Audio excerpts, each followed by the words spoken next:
Babysitting rule. Don't mention the man in the basement. Part 5.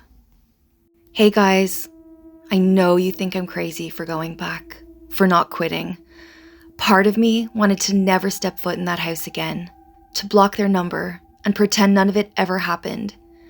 But I couldn't, not after what happened. I couldn't abandon Jamie, not after seeing the way he looked at me that night, wide-eyed, terrified, begging me not to leave him alone. That kind of fear doesn't come from a child's imagination. That was something real, something he knew. And the worst part?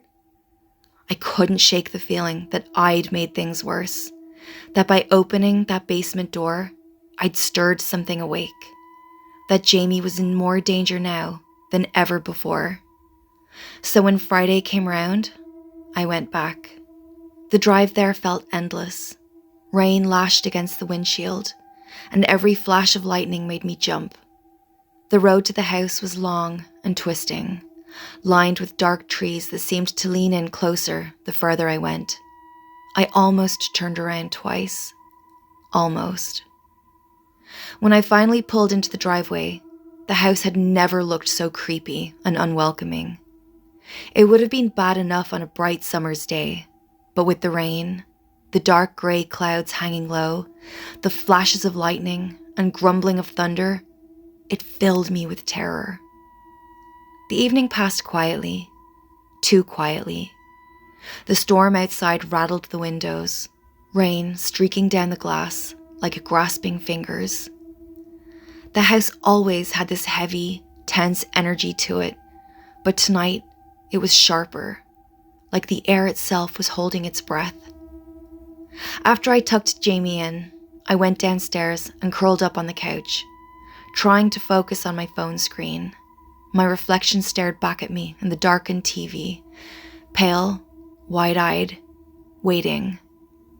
The sound of the wind and the occasional creak of the house were my only company. Then came the soft creak of the staircase.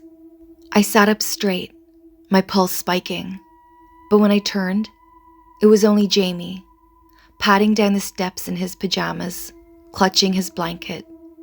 Without saying a word, he sat on the rug and started building something with his Lego.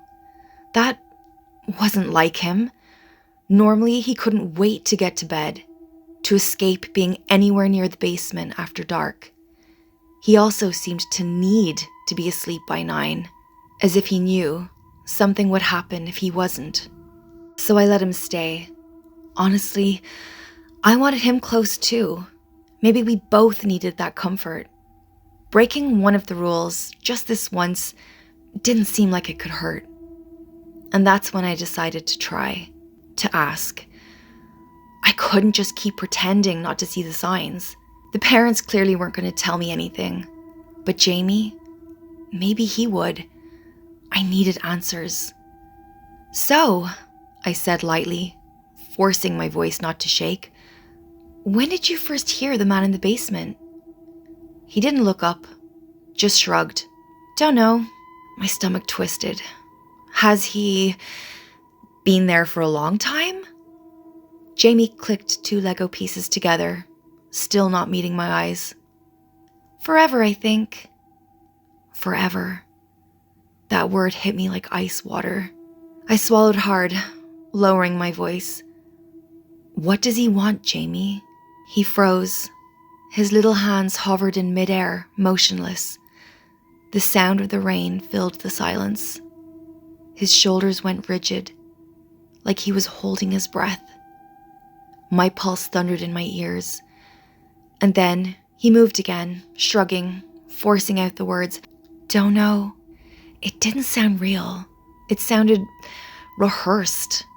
I stared at him, throat dry, my mind screaming at me to keep pushing, to demand the truth. But something deep inside, instinct maybe, told me to stop, that I was already trespassing.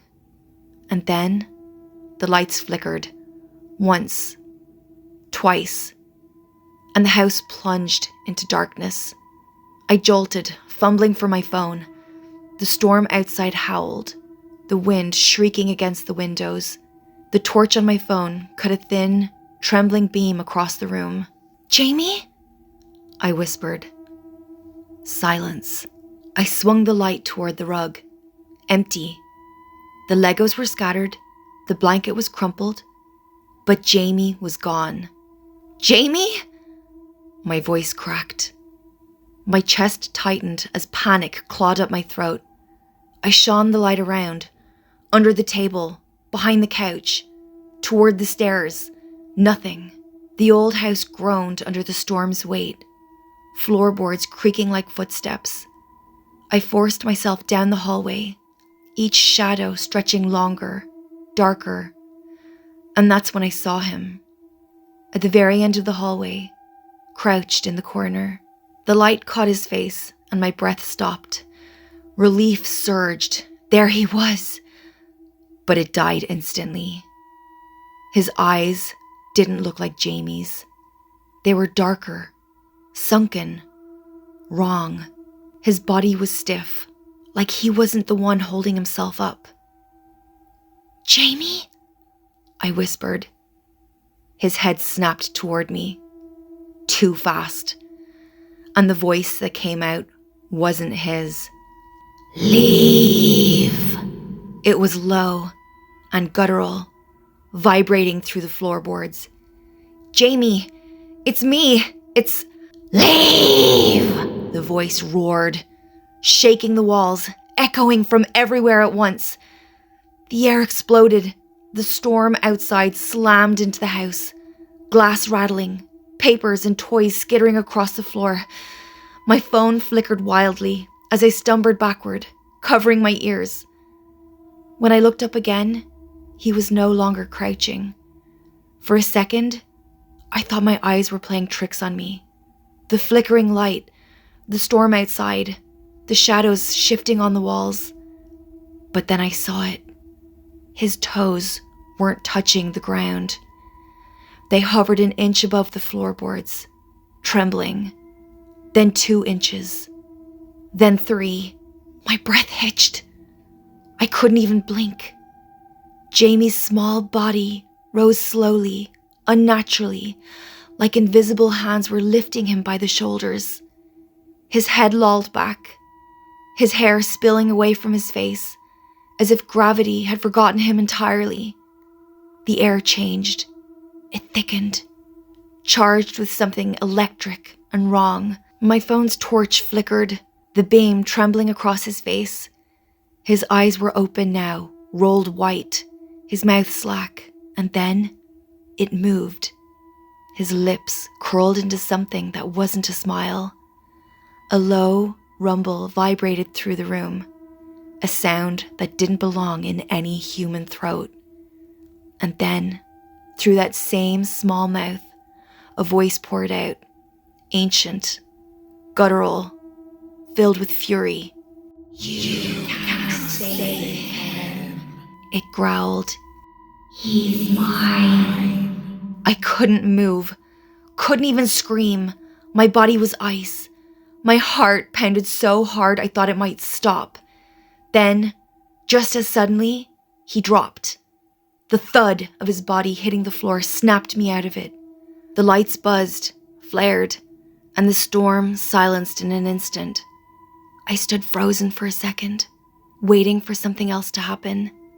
Then I ran. Jamie was limp, trembling, skin pale and cold. His chest rose and fell in shallow, uneven breaths. "Jamie?" I whispered, my hands shaking as I brushed his hair from his forehead. He stirred, eyes fluttering open, and in the softest, most broken voice, he whispered, "What happened?" And I broke. I held him tight, feeling his tiny body tremble against mine. I carried him up to bed in my arms and held him while he slept. I didn't have answers. I didn't know what I'd brought into that house or what I'd unleashed. But one thing was certain. I wasn't going to leave him. Not now. Not ever.